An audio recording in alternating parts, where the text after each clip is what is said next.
આ ઉનાળાની ભયંકર ગરમીમાં ફ્રેન્ડ્સ તમને કાંઈ જ ખાવાની ઈચ્છા ન થતી હોય ને સાંજે, ત્યારે તમે આ ડીશ બનાવી લેશો ને એટલે નાસ્તામાં પણ ચાલશે અને સાંજે ડિનરમાં પણ ચાલશે. અને ટેસ્ટી તો એટલી છે કે નાનાથી માંડી મોટા લોકોને ખૂબ જ પસંદ આવશે. તો તેના માટે બાફેલા બટેકા લીધા છે. બટેકાને આપણે સરસ મેશ કરી દઈશું. તેની અંદર બાફેલા ચણા ઉમેરી દઈશું.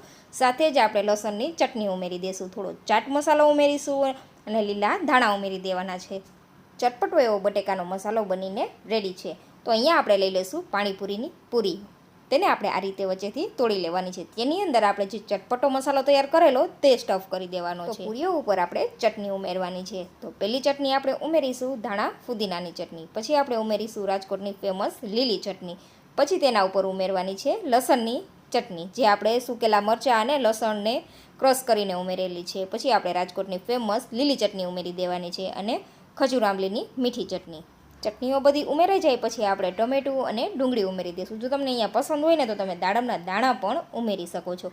ઉપરથી આપણે મીઠું દહીં ઉમેરી દઈશું. દહીંની અંદર આપણે થોડી પાવડર સુગર ઉમેરીને દહીંને સરસ ફેટી લીધું છે. દહીં ઉમેરી દઈ પછી ઉપરથી ફરી આપણે બધી ચટણીઓ ઉમેરી દઈશું. ચટણી તમે તમારા પસંદ અનુસાર વધુ ઓછી ઉમેરી શકો છો. આ રીતે આપણે ડીશ ગાર્નિશ કરી દઈએ પછી ઉપરથી આપણે મસાલા સિંગ ઉમેરી દઈશું. મસાલા સિંગ જરૂરથી ઉમેરજો, ખૂબ જ સરસ ટેસ્ટ આવશે. ઝીણી સેવ અને લીલા ધાણાથી ગાર્નિશ કરી દઈશું. તો તૈયાર છે ચટપટી એવી દહીં પૂરી. તો આ ગરમીઓમાં જરૂરથી ટ્રાય કરજો.